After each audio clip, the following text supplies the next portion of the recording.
오늘 초청주일이기도 한데요. 오늘 단편 설교입니다. 꼭 세 마디만 하란다면, 꼭 세 마디만 하란다면 이라는 제목으로 같이 오늘 주실 은혜의 말씀 같이 나누겠습니다.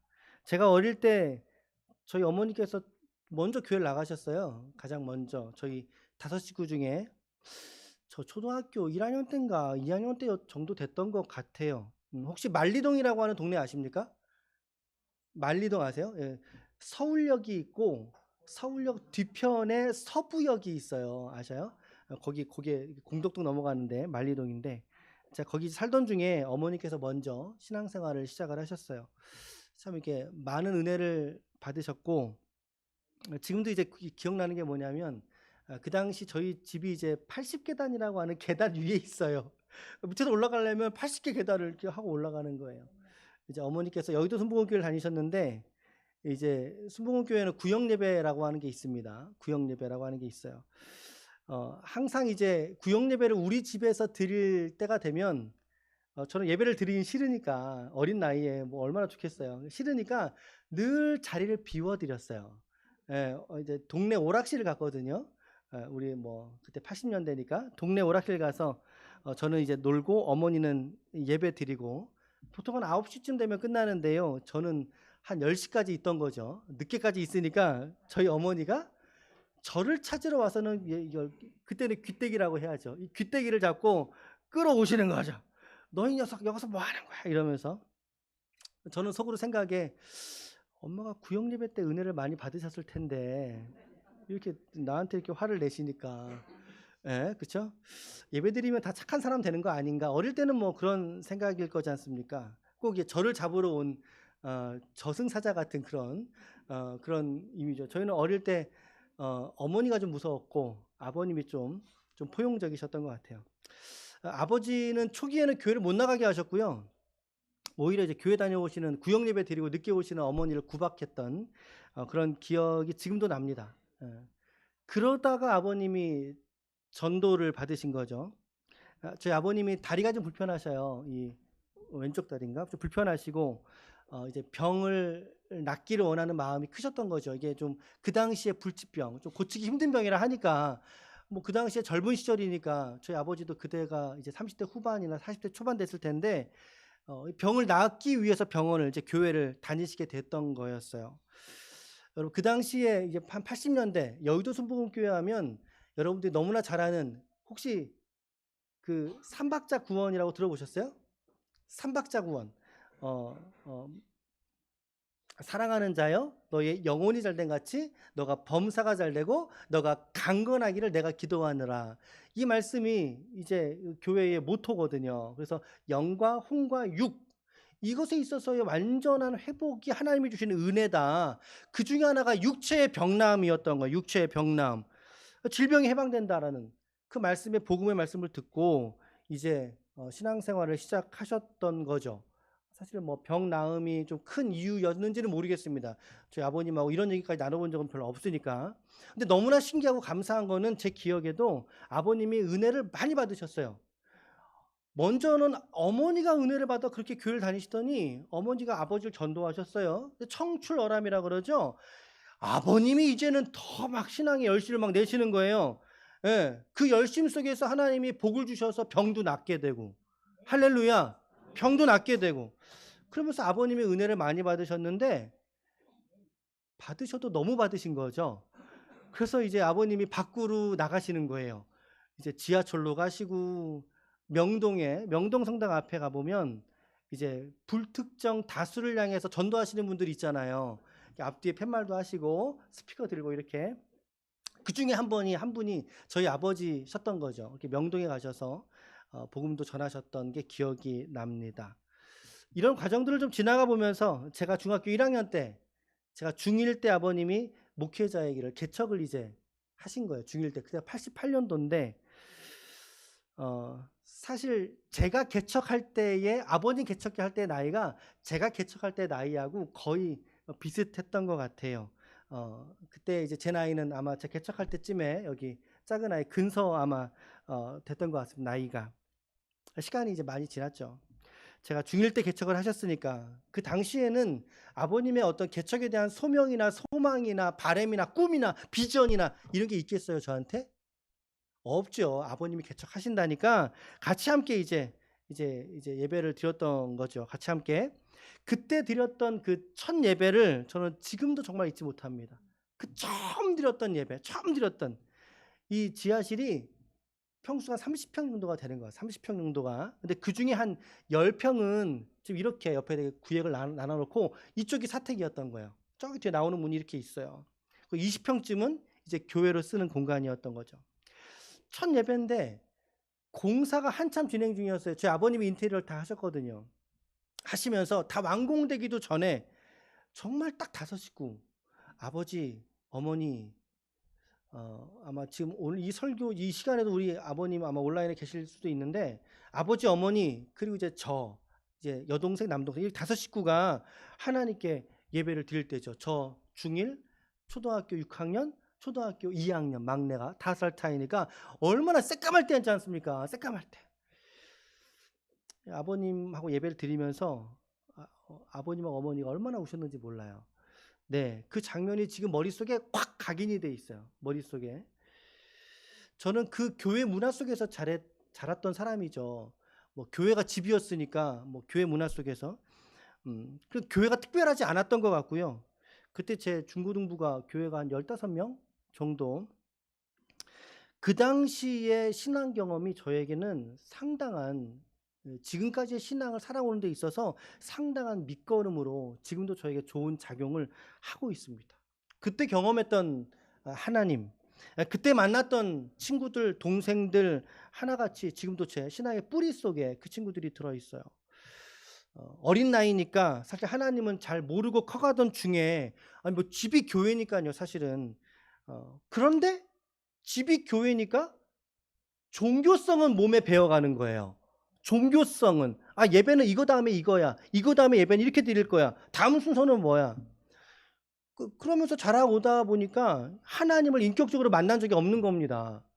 그냥 엄마 아버지의 하나님이지 내 하나님은 아니었던 거예요. 나하고 관계 있던 하나님은 아니었던 거죠. 그냥 아버지가 목회하시니까 뭐라도 교회에서 뭘 맡아서 한다고 하면 그건 그냥 충성심. 아버지한테 잘 보이고 싶고 또 아버지 아들이 교회에 있으니까 그런 어떤 사람들의 시선들이 있지 않습니까? 그 부담 속에서 열심을 냈던 거예요. 하나님에 대해서 개인적이거나 인격적인 경험은 전혀 없던 중에 종교성만 이렇게 자아가고 있던 거죠.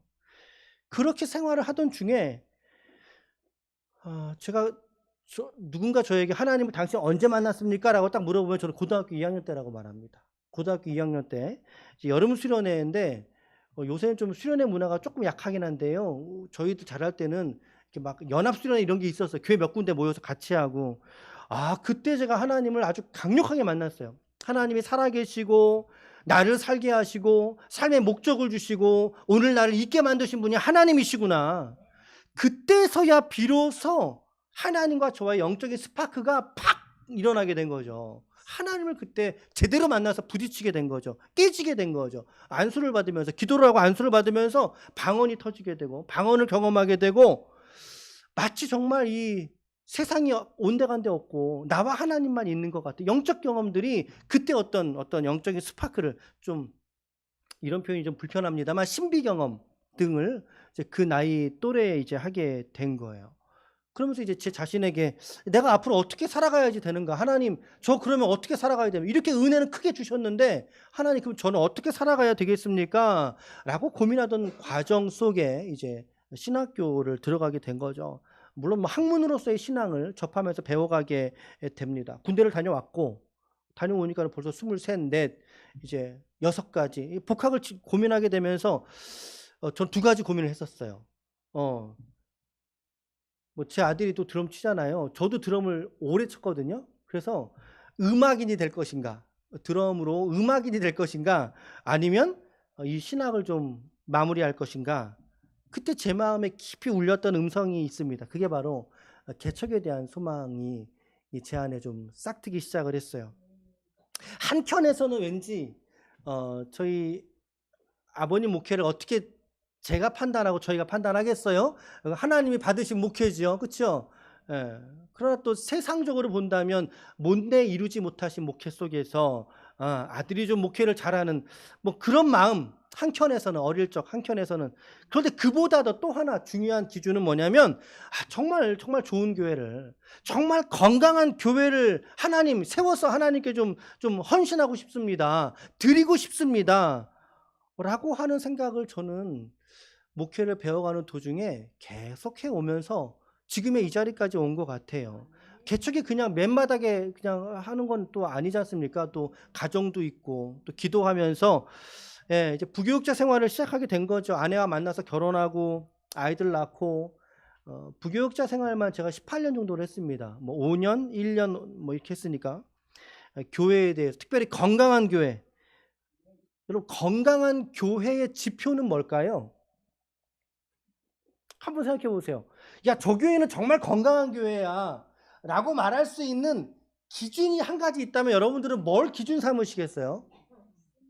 뭘 기준 삼으시겠어요? 여러분들이 혹시라도 교회를 찾고 계십니까? 그러면 내 교회가 저 교회가 정말 좋은 교회냐라고 하는 기준은 딱 한 가지예요. 한 가지. 찬양이 얼마나 화려하냐, 조명이 얼마나 아름다워서 우리의 감정을 만지느냐, 그것도 필요한데 그거는 건강한 교회의 기준이 아니에요. 지표가 아니에요.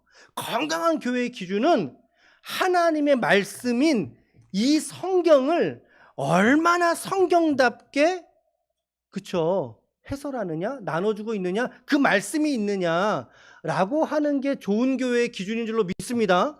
그러니까 우리 교회를 판단하는 기준은 하나여야 되는 거죠. 우리 교회에 저 목사님이 정말 말씀을 성경답게 하나님의 뜻 가운데 이 말씀을 정말 잘 들려주고 있느냐, 이거 아니겠습니까?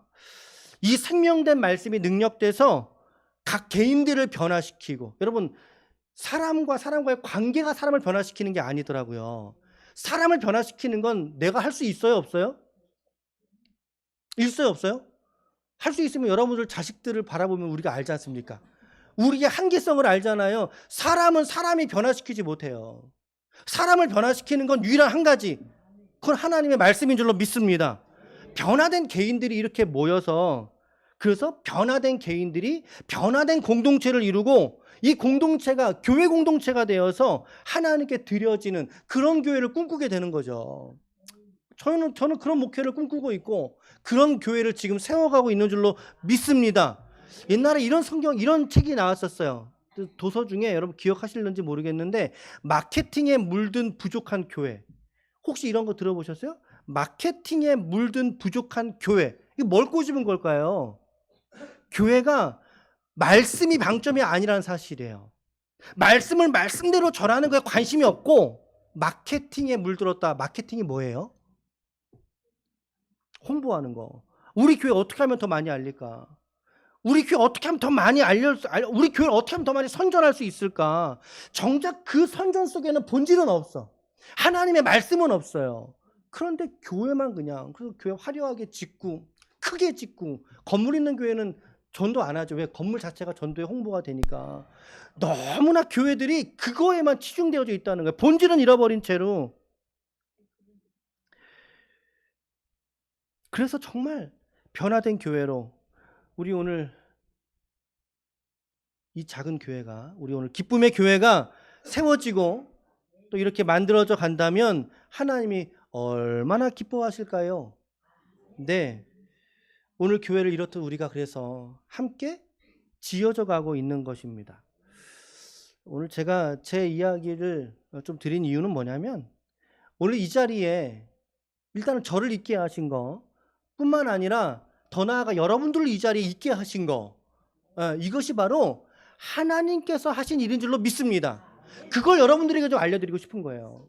오늘 우리가 이 자리에 불현대로 와서 앉아있는다 할지라도 이거 내가 온 게 아니라 하나님께서 여러분들을 움직이셔서 이 자리에 오늘 앉혀다 놓으신 줄로 믿습니다. 우리 다른 지체들도 동일한 마음으로 받기를 바라요. 저는 하나님 자랑하고 싶은 거죠. 그러니까 하나님은 내게 이렇게 일하셨고 이런 일을 하나님 내게 하셨다라고 하는 것들, 이 하나님을 자랑하고 싶어서 여러분들에게 오늘 이 이야기를 좀 먼저 나눴어요. 우리 그 하나님께 다시 한번 감사와 찬송을 드리고, 오늘 우리가 있기까지, 오늘 우리의 이 만남들을 주신, 우리를 여기까지 인도하신 하나님께 우리 다 함께 우리 감사와 찬송의 박수를 함께 올려드리겠습니다. 아멘. 아멘. 하나님께 무한한 감사를 우리가 올리길 축복합니다. 아멘. 그리고 감사절이에요. 잊지 않았으면 좋겠고요. 제가 여러분들에게 만약에 내가 오늘 죽는다면, 제가 오늘 죽는다면 여러분들에게 우리 자식들에게 어떤 이야기를 남길 수 있을까? 오늘 또 저의 이야기를 단 한 번만 들을 수 있는 분들도 계시니까 어떤 이야기를 드릴 수 있을까라고 생각을 해봤어요. 그 중에 이제 꼭 말해야 한다면 몇 가지를 말할까요? 그러면 이제부터 몇 가지를 말할까요? 세 가지. 첫 번째 여러분들에게 드리고 싶은 이야기는 이거예요. 같이 함께 좀 읽어봤으면 좋겠어요. 시작. 예수님을 종교적으로가 아니라 인격적으로 만나시라는 거예요. 인격적으로 우리 주 예수 그리스도를 만나시기를 주님의 이름으로 축원합니다. 아멘. 우리 오늘 요한복음 3장 16절 읽었단 말이죠. 자, 같이 한번 이 말씀 다시 한번 읽어보실 때 저 세상이라고 하는 단어 속에다가 자기 이름 좀 넣어볼까요? 한번? 자기 이름 넣어서 시작. 하나님이 영빈이를 이처럼 사랑하사 독생자를 주셨으니 이는 저를 믿는 자마다 멸망치 않고 영생을 얻게 하려 하심이니라. 아멘. 성경은 오늘 여러분들을 사랑하신다고, 하나님께서 여러분과 저를 사랑하신다고 말씀하고 있습니다. 이처럼 사랑하사 그 아들을 십자가에 잡기까지 우리를 사랑하셨다고 말씀하고 있어요. 그런데 정작 우리는 때로는 그 사랑을 내가 정말 누리는 거 맞는가? 내가 지금 이렇게 살아가고 있는 게 맞는가? 그 사랑의 풍성함을, 그 생명의 풍성한 은혜를 내가 누리고 있는가? 누리지 못하고 있을 때처럼 느껴질 때가 있어요. 어떤 경우에 이 사랑을 누리지 못할까요? 첫 번째는요, 종교성이 있을 때 누리지 못합니다. 종교성이 있을 때, 아까 제가 간증할 때 말씀드렸죠. 저는 어릴 때 종교성의 사람이었어요. 예. 어쩌면 이게 가장 무서운 거라고 생각이 들어요. 너무나 어려서부터 날 때부터 배에서부터 엄마가 믿어가지고 태어난 그 자녀를 무슨 신앙이라고 불러요?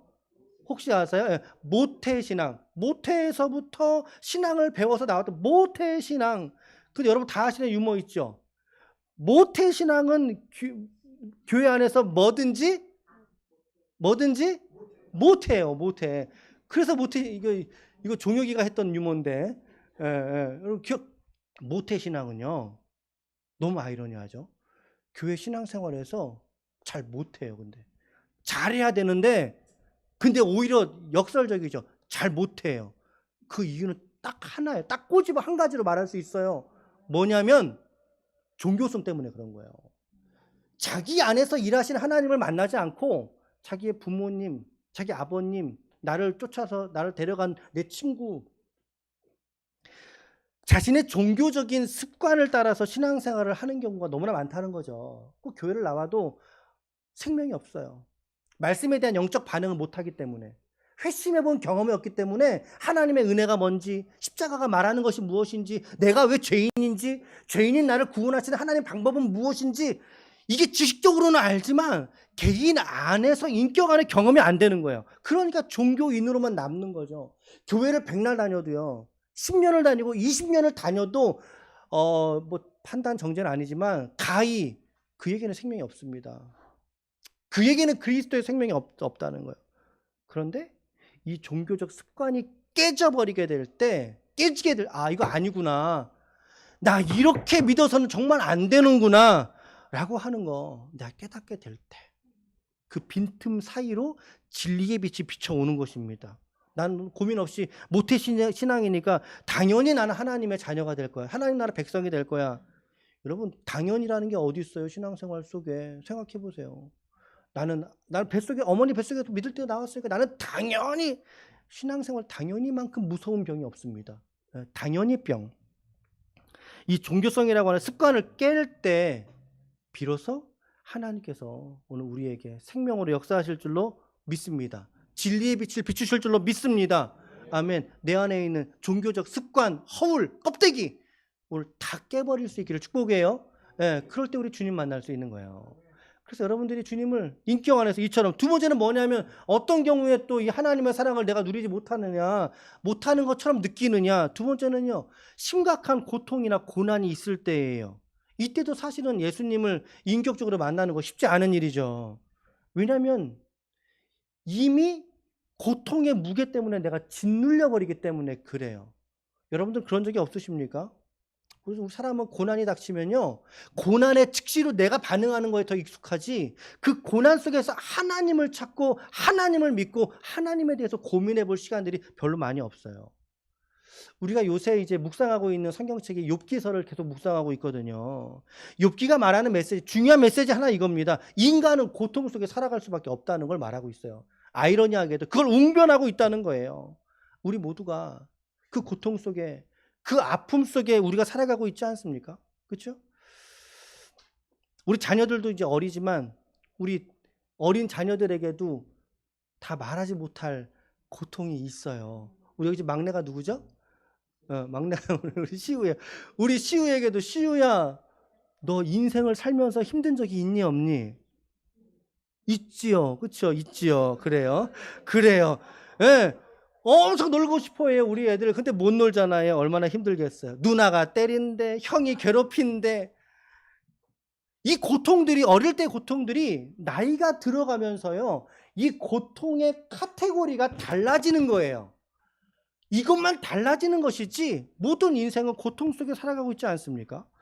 바로 이러한 고통 속에 우리가 짓눌려 있을 때 오히려 하나님을 만나고 하나님을 찾는 데에 방해 요소가 또한 될 수 있다는 거죠. 두 번째, 심각한 고통이 있을 때. 마지막 세 번째는 뭐냐면, 이거 중요한 겁니다. 중요한 거. 시작. 지식의 한계 속에 내가 갇혀 있을 때도 하나님을 인격적으로 못 만나요. 하나님과 예수로부터의 풍성한 은혜를 알지 못한다는 거죠. 조금 더 이 표현을 쉬운 표현으로 바꿔 말하면, 종교가 나를 설득하지 못한다는 거예요. 나를. 우린 논리적으로 1 더하기 1은 몇이에요? 1 더하기 1은 몇이에요? 2잖아요, 2. 그런데 여러분 살다 보면 1 더하기 1이 정말 2가 됩니까? 그래, 맞아요. 신앙 세계 속에서는 오히려 1 더하기 1이 0이 된다고 말할 때가 있어요. 이게 납득이 안 된다는 거죠. 왜 그래? 왜 그래? 나는 이해가 안 돼. 기독교 신앙이 이해가 안 돼서, 예수님에 대한 역사적 맥락이든 뭐가 됐든 이해가 안 돼서 난 예수님을 안 믿어. 난 그래서 교회 안 나가. 그럼 여러분 생각해 보셔요. 이 종교가 진짜 종교면은요, 참 종교라면 내 이성과 지성과 내 논리를 초월하기 때문에 신앙이라고 말하는 거 아니에요? 우리가 무언가 신앙한다라고 말할 때 그 신앙의 대상과 내용들이 내 머릿속에서 명백하게, 아주 하나부터 열까지 빽빽하게 모두 다 이해되고 다 논리적으로 다 해석이 다 돼버렸어요. 아니, 나 같으면 그거 안 믿겠어요, 그러면. 그렇지 않다는 거죠. 논리적으로 모든 게 설득되고 납득이 되었을 때 내가 그거 믿음을 가질게요.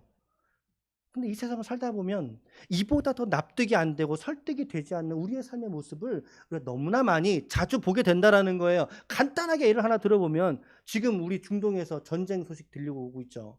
어디하고 어디의 전쟁입니까? 이스라엘과 하마스 간의 전쟁이에요. 근데 지금 주요한 큰 병원들이 이스라엘이 타격을 했죠. 그 가운데의 사상자들 중에는 하마스 사람들만 있는 게, 군인들만 있는 게 아니었어요. 우리가 듣다시피 어린아이들, 또 여성들, 그리고 노인들. 그렇죠? 사실 이들은 전쟁과 상관이 있어요, 없어요? 상관없는 사람들이에요. 그런데 죽었다는 거죠. 여기에 우리가 어떤 논리를 대입할 수 있을까요? 어떤 논리를 대입해서 이걸 이해할 수 있을까요? 어떻게 설명할 수 있을까요? 저는 대답합니다. I don't know. 나는 몰라. 왜? 논리적으로 설명할 수 없기 때문에. 나는 모르겠어. 마찬가지라는 거죠. 여러분들의 삶에서도 이처럼 우리의 지성과 논리로 해석되지 않는 삶이 너무나 많다라는 거죠. 그래서 이 지식이, 이 완고한 나의 고집이, 이 고집이 깨어질 때, 이게 깨져서, 내가 바라보고 있던 세상이 요거였는데 이게 깨어질 때, 논리가 깨어질 때, 그때 바로 하나님을 인격적으로 만나게 되고 하나님을 깊이 있게 경험하게 될 줄로 믿습니다. 예. 오늘 여러분들에게는 어떤 게 하나님께 나아가는 데 있어서 가장 어려운 요소인가요? 여러분들에게는, 예, 오히려 여러분들이 오랜 시간 동안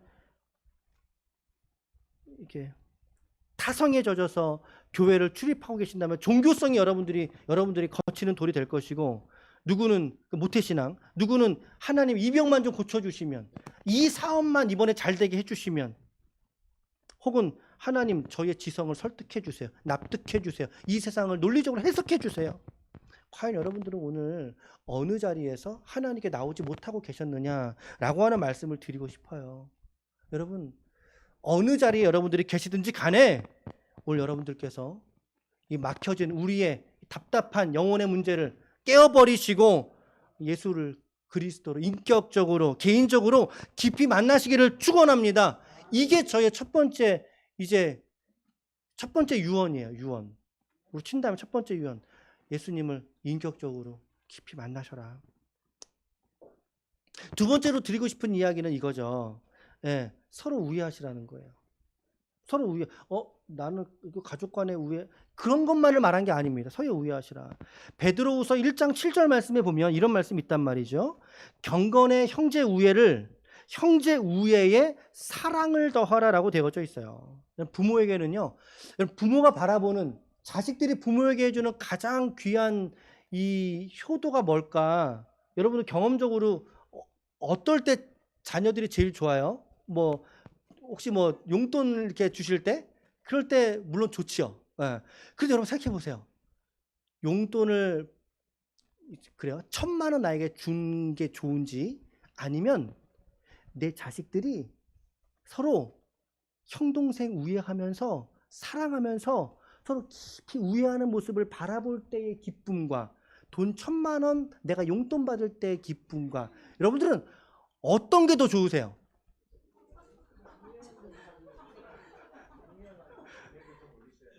금액을 좀 올려야 되는데 그죠? 제가 너무 낮게 그래요.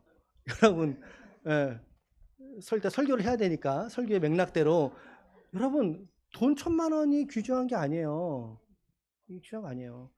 우리 자녀들이 정말 우애할 때, 저도 제 자식이 둘 있지만 둘이 너무나 깊이 사랑하고 우애한 적을 본 적이 없어요, 적지. 너무 그걸 보고 싶어요. 예. 아니 어쩔 때는 이게 툭 서로 얘기를 나누고 하는데 그럴 때 저는 참 좋아요. 그냥 간단한 얘기라도 서로 좀 얘기 나누고 할 때 좋더라고요. 여러분, 저도 자식을 키워보니까는 이걸 느끼게 되고 더불어서 교회 안에서도 마찬가지죠. 이제 대표 목사니까 제가 여러분들을 바라볼 때 여러분들이 교회 헌금 많이 하는 걸 좋아할까요? 아니면은 여러분들이 서로 사랑하는 걸 제가 좋아할까요? 헌금 많이 하는 거. 예, 헌금 많이 하는 거는 숨어서 하십시오, 여러분. 이름 없이 숨어서 하시고. 예, 여러분들이 서로 사랑하는 모습을 볼 때, 서로 우애하는 모습을 볼 때, 진짜 거짓말 아니에요. 예, 교회에 결코 1,000만 원 헌금하지 마세요, 여러분. 1,000만 원어치를 서로 나누세요. 할렐루야. 서로 나누세요, 그렇죠? 서로 기쁘게 만나고 기도하고 서로 사랑하고 있다는 것을 항상 확인할 수 있기를 축복합니다. 우리 안에 계신 예수님을 자랑하는 것만큼 정말 중요한 자랑. 저 이제 한 가지 더 자랑할게요. 저희 교회, 우리 교회 지체들이 얼마나 사랑스러운 사람들인지를 자랑하고 싶은데 사진 한 장 보실 텐데 이 사진 속에서 여러분들이 가장 텐션이 높은 사람이 누군지 맞춰보세요. 자, 이 중에 누가 가장 텐션이 높을까요? 누가 높아요? 텐션이? 누가 제일 높아요? 저기 가운데 한 분이 콜라를 들고 있는데 심지어 콜라 뚜껑을 닫아놨어. 콜라 뚜껑을 닫고 지금 이걸 자, 저 누군지 아시겠죠? 텐션이. 자, 다음 사진 하나 더 볼까요? 자, 이 사진에서는 누가 텐션이 제일 높은가요? 제한 사람이요? 또 누구 좀 없으세요? 생각하신 분이? 저요? 저기서 유독 자기가 이쁘다고 이렇게 하시는 분이 계시잖아요. 우리 오집사님이세요. 의사님. 저 텐션 좋은 두 분이 어제 만나셨거든요. 어제 이제 만나서 2시부터 우리 한 7시 40분쯤 가셨나? 거의 6시간 동안 음식을 하셨어요. 음식을 준비하셔서 꽤 오랜 시간 동안 두 분만 만난 건 아닙니다. 오늘 점심을 준비하셨어요. 오늘 점심 준비하시면서 만두를 좀 빚으시겠다고 하시더니 다음 만두가 저렇게 뿅 하고 나타났는데 이제 저 사진들을 이제 우리 단톡에다 올려서 교제를 나눴어요. 그때 우리 정부상 기사님께서 커피를 이렇게 이분들 너무 수고로우시니까 커피를 내가 좀 하겠다 그러시더라고요. 그렇게 글을 남겼어요. 그랬더니 우리 우승미 집사님이 댓글을 달았어요.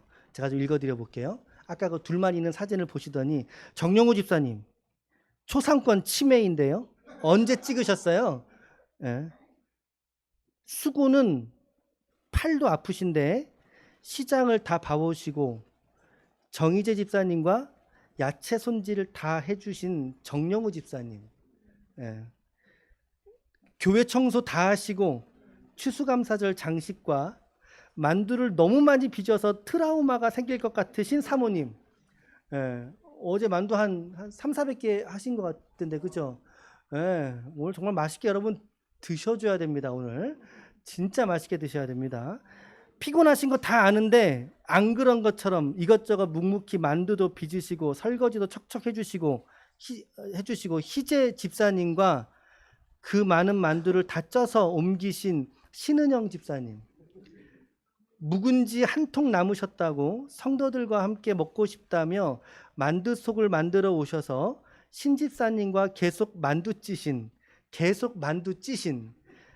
희재 집사님, 오늘 이것저것 제일 많이 고생하셨어요. 모두 수고 많이 하셨는데 사진 때문에, 아까 그 두 분 사진 때문에 제가 다 한 것처럼 보여서 죄송스럽네요. 확실한 건 우리 모두 기쁨으로 함께 했어요. 내일 만찬을 기대하세요. 기쁨의 식구들과 함께함이 축복입니다. 박수 칠까요? 우리 하나님께 감사의 박수를 함께 좀 올려드리고, 예. 여러분 이거 돈 준다면 하시겠어요? 아, 하겠구나. 돈 준다면 하겠구나 하는데 여러분 돈 받고 이런 일을 이렇게 하란다면 막 내키면서 하겠냐고요. 아마 그럴 분 많이 안 계실 거예요. 내가 밖에 나가면 얼마짜린데, 내가 일당이 얼마짜린데. 우리 안에 계신 예수님께서 오늘 우리로 이처럼, 여러분 비단 몇 분만 친하다는 게 아니에요. 예. 우리 교회 모든 성도분들이 주 안에서 한 지체됨으로 얼마나 서로 존경하고 사랑하는지 몰라요. 우리로 기쁨을 충만하게 하시고 은혜를 넘치게 하시니까 어떻게 돼요? 만두가 나오잖아요. 섬김에 있어서 자원하고, 어제 이분들만 있던 게 아니에요. 오늘 위해서 기도하고, 어떤 분은 오늘 이따가 고기 나옵니다. 오늘 고기 내시겠다고 고기 내셨어요. 또 어떤 분은 오늘 설거지는 내가 1번이라고.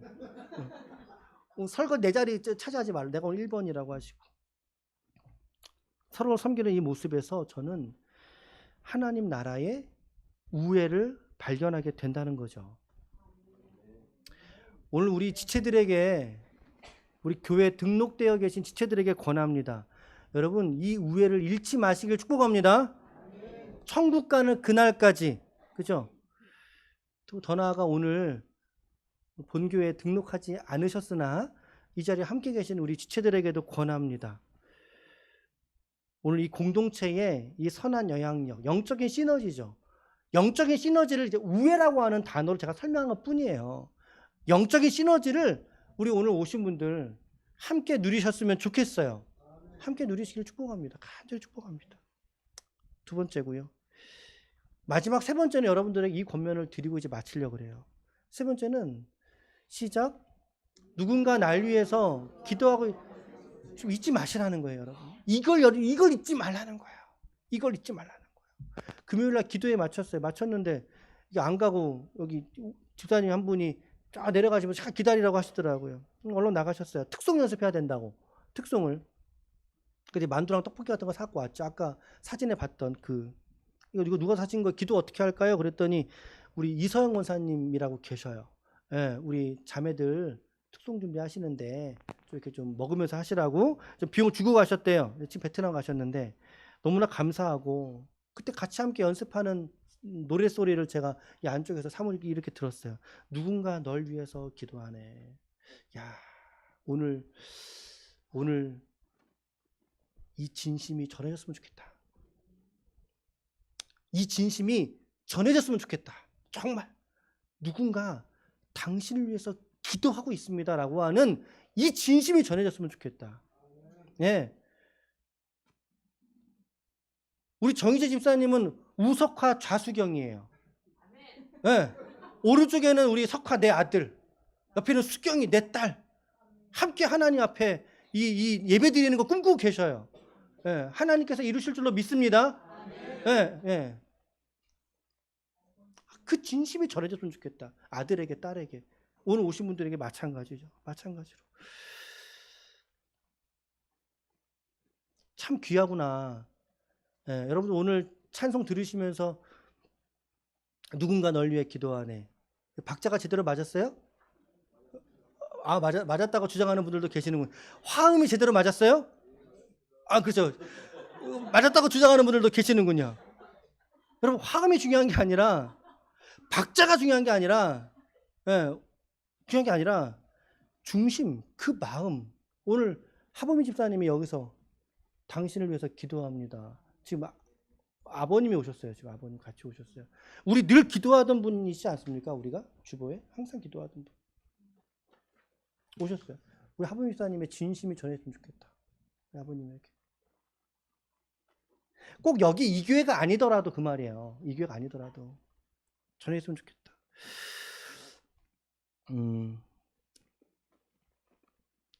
오늘 내가 당신을 위해서 기도하고 있습니다 라고 하는 것을 말하고 싶으셨을 거예요. 오늘 동일하게 교회가 여러분들에게도 이 말씀을 드리고 싶습니다. 우리가 서로가 서로를, 그리고 방문하신 분들, 또 교회가 교회 안에 서로를 향해서 그리스도의 마음으로 이처럼 섬기는 것만큼 중요한 게 없다는 사실이에요. 이것이 바로 교회의 생명이라고 저는 생각합니다. 서로가 서로를 기도하는 모습들. 우리 김갑성 목사님 계시지만 우리 두 자녀분들을 위해서 교회가 같이 계속 기도하고, 그렇죠? 그 진심이 자녀들에게 전달되었으면 좋겠다. 할렐루야, 할렐루야. 우리 장성우 집사님도 부모님 기도하고 계시고, 이번에 초청주일에 가장 많은 인원수를 적어내셨어요. 5명이나. 한 분도 못 오셨지만 한 분도 못 오셨지만 저는 탓하지 않습니다. 하나님의 때가 돼야지 그게 오시는 거죠. 이게 인력으로 안 된다니까요, 여러분. 어제 동창회 잘하셨어요? 동창회 가셔서 저는 이제 내일 또 누굴 데려오시려나 보구나. 저는 또 내심 또 여러분 그 진심이 친구들에게 우리게 정말 좋은데, 할렐루야, 우리게 정말 좋은데 이 마음이 나와 같이 공동체 생활을 같이 하면서 이 은혜와 기쁨을 누렸으면 좋겠는데 그 진심이 전해졌으면 좋겠다. 우리의 미끄러진 친구를 향한 나의 진심. 신앙생활을 잘한다고 알고 있었는데 교회 안 나가고 있네. 저희를 향한 진심. 이 진심이 느껴졌으면 좋겠다는 거죠. 우리가 서로가 서로에게 오늘 확신할 수 있는 한 가지, 그것은 바로 우리 모두가 주 안에서 함께 기도하고 있다는 사실입니다. 제가 여러분들을 위해서, 여러분들은 저와 지체들을 위해서, 그리고 오늘 이곳에 방문하신 우리 지체들을 위해서 기도하고 있다는 사실을 잊지 마십시오. 이 기도 때문에 우리가 서로가 서로에게 있는 고통과 고난도 함께 짊어지고 감당할 수 있게 된 줄로 믿습니다. 잊지 마십시오. 내가 나를 위해서 기도하지 못할 상황 속에 있을지라도, 아까 가사처럼 우리 이따가 오늘 적용성은 이 찬양 부를 건데, 기도하지 못할 상황이었어도 오늘 이 지체들의 기도와 중보와 간구가 오늘 또한 나를 살게 한다는 사실을 잊지 않으시기를 축복합니다. 저는 오늘 설교 말씀을 통해서 먼저 간증을 통해서 제게 일하셨던 하나님을 여러분들에게 자랑하고 싶었고 드러내고 싶었어요. 말씀을 드러내고 싶었어요. 그리고 죽음이, 오늘 내가 유언한다면, 내가 꼭 해야 될 말, 내가 죽는다면 이것만 잊지 마십시오. 3가지만 하라고 한다면, 첫 번째는 예수님을 여러분들이 인격적으로, 종교적으로가 아니라 인격적으로, 개인적으로 깊이 만나시라는 거예요. 만나시길 축복합니다. 두 번째, 주 안에서 서로 깊이 우애하시라는 거예요. 우애하는 공동체 속에 계시라는 거예요. 영적인 시너지를 함께 누리시라는 거예요, 여러분. 세 번째로, 누군가 날 위해서 오늘 기도하고 있다는 사실을 잊지 마시기를 바랍니다. 잊지 마시길 바랍니다.